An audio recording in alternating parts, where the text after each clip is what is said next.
Hi everyone and welcome to Module 2. In this module we're going to talk about questions that have been asked for a very long time about how work in educational organizations is organized around gender. That is, how does gender work to open up or limit opportunities for women and men in educational bureaucracies, and how are different forms of power implicated in how leadership is enacted in schools? Before we do that, however, some announcements. First, the forum for this module, as well as modules 3 and 4, will follow a different format than module 1.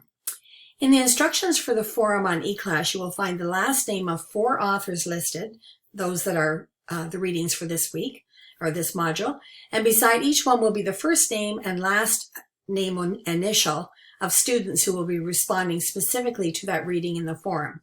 So for example, beside Bruner, you might see Janice W. if I was assigned to it.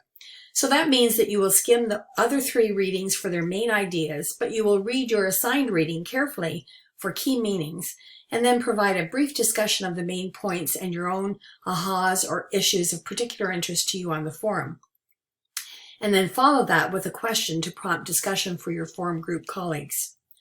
Second, you'll notice in the syllabus that assignments in addition to the forum begin next week in Module 3.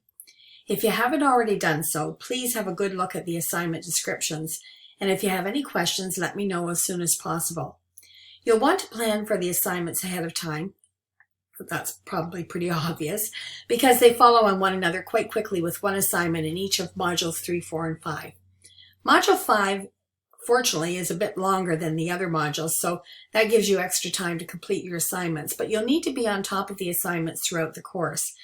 And if you run into any problems, please let me know as soon as possible so that I can work with you so you can finish on time or as close to on time as possible. And that brings me to the last item. If you have any questions at all during the course, it goes quickly and things happen. So if something happens and you really need to talk to me, email me and I'll try to get back to you as soon as possible. And if necessary, we can chat via email, Skype, phone, whatever. So don't hesitate to get in touch, and I haven't run into a situation yet where we haven't been able to resolve the issue and get moving again. So please don't hesitate, and usually the sooner the better.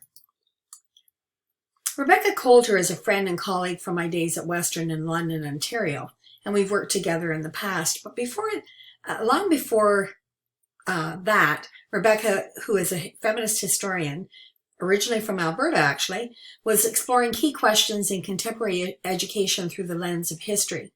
She's now retired, but she continues a very active historical scholarship agenda, looking at the work of women in education as well as supporting Indigenous scholarship. I'm actually the author of one of the assigned readings, but I wanted to introduce you to Dawn Moline, with whom I co-edited and wrote sections of the book from which the assigned chapter is taken.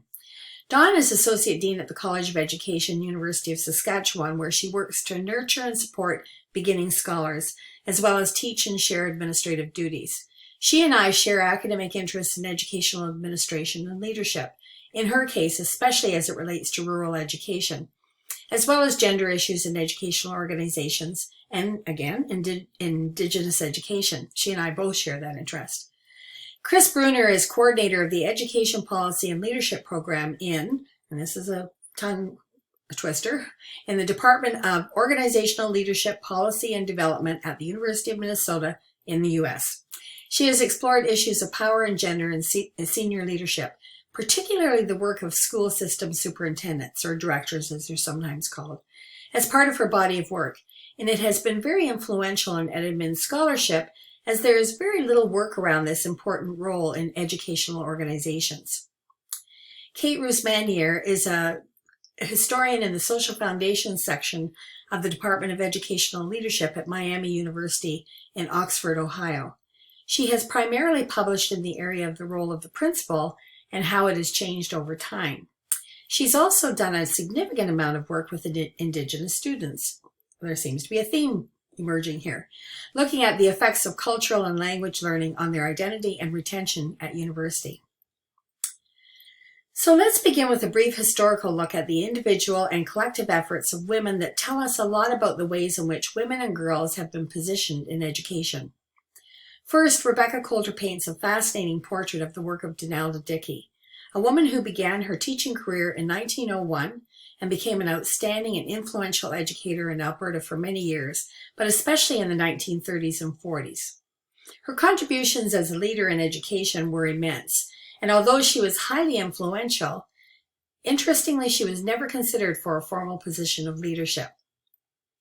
These kinds of anomalies in education and across the public sphere raised significant questions around why women, including very influential and talented women, were unable to move into leadership positions, and why it was so difficult for women to move into the public sphere of work and influence at all.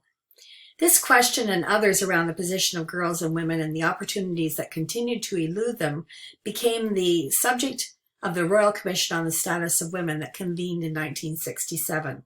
And that's what my chapter is about. Their report was published in 1970 and was influential in shaping gender-based policy. Of course, the commission didn't emerge suddenly, but came out of a growing and transformative conversation about the role of women in society during second wave feminism, and that conversation has continued. For us, the most interesting section of the report was their consideration of the influences on children of school practices and teaching materials that reinforce gender stereotypes. For example, that women work in the home and men go away to work, that girls play quietly, and that boys are loud and get muddy.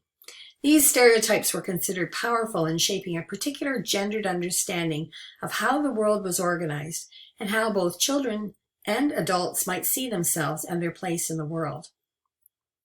I situate the Royal Commission's work in the context of some of the wider themes that have emerged since, but it's important to remember that women like Donalda Dickey and the women who worked tirelessly on the Royal Commission played key roles in raising important questions and moving opportunities for women and girls forward within the understandings of gender and leadership at the time.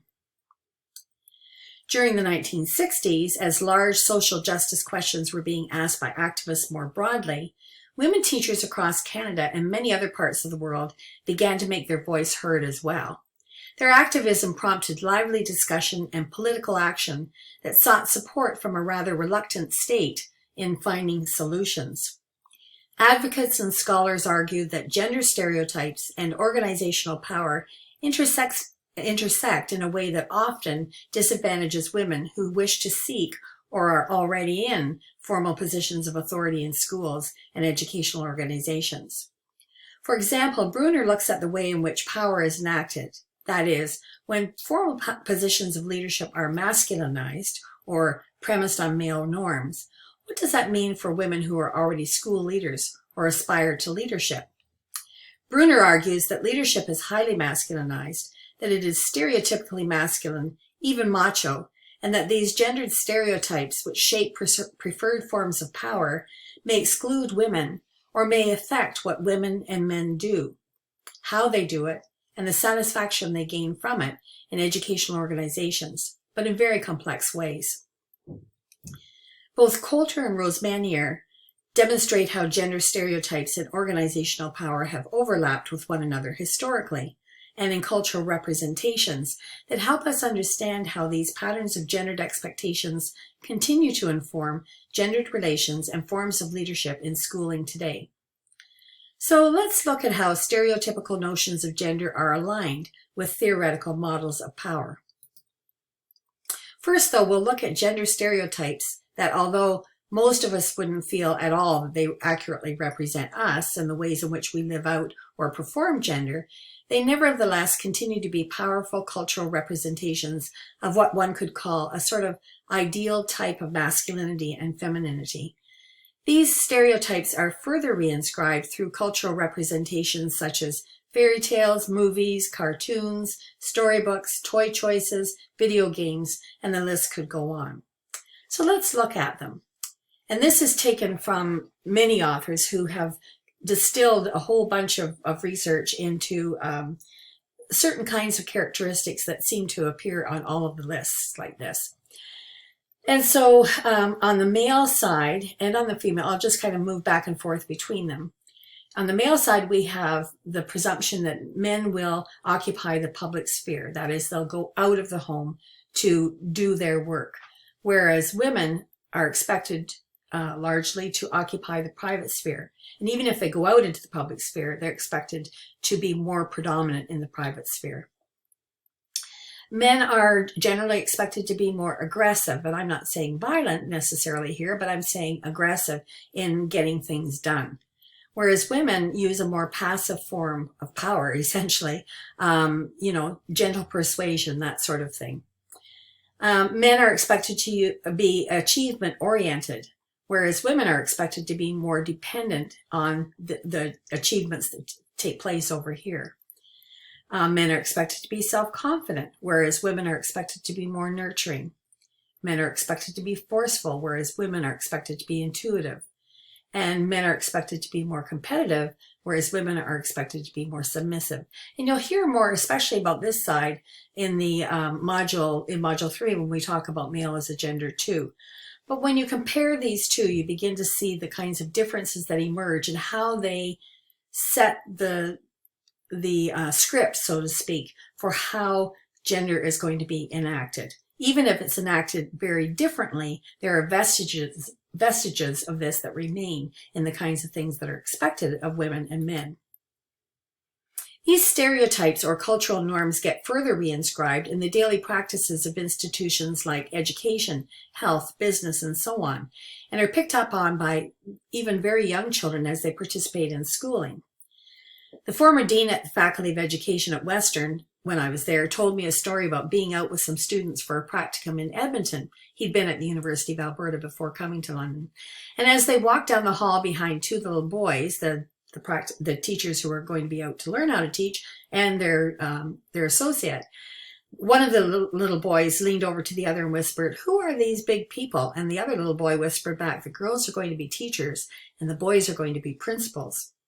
Already they had picked up on the fact that power and formal positions of authority were, and arguably still are, organized around gender lines in schools, and that the expectation was that there would be a man in the principal's or superintendent's office. While leadership opportunities for women have improved in many ways since this story, statistics remain fairly steady.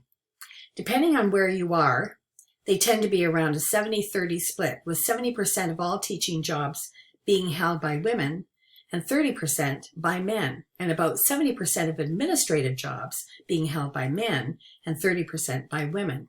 So it's kind of like a reverse hierarchy of numbers. These numbers go up or down around 80-20 in some locations, or even higher. It can be 85-15, that sort of thing, depending on where you are. But in general, that consistency has been pretty remarkable. And those numbers continue to depend on where you are looking in the hierarchy of educational bureaucracies. As Bruner says, the more power the position denotes, the less likely women are to hold it. This holds true in that the percentage of participation is lowest for women holding what are perceived to be high status and powerful superintendent positions. A bit higher participation for secondary principalships as status and power lessen, and even higher for women principals at the elementary level as perceptions of status and power diminish even further. And we may disagree about the status and power picture here, but nevertheless, in terms of remuneration and so on, we could argue that. So despite more understanding about gender issues and the increasing participation of women in the workforce, why are these patterns, while improved, still so persistent? Bruner helps us understand that question. She begins her paper with a very good discussion about the social construction of gender. It's actually a great review of the themes in Module 1. Having done that, she then considers how power is conceptualized and draws attention to the ways in which constructions of gender overlap with conceptions of power. One of the central concepts that really must be understood when thinking about positions of leadership. That is, how do we get things done?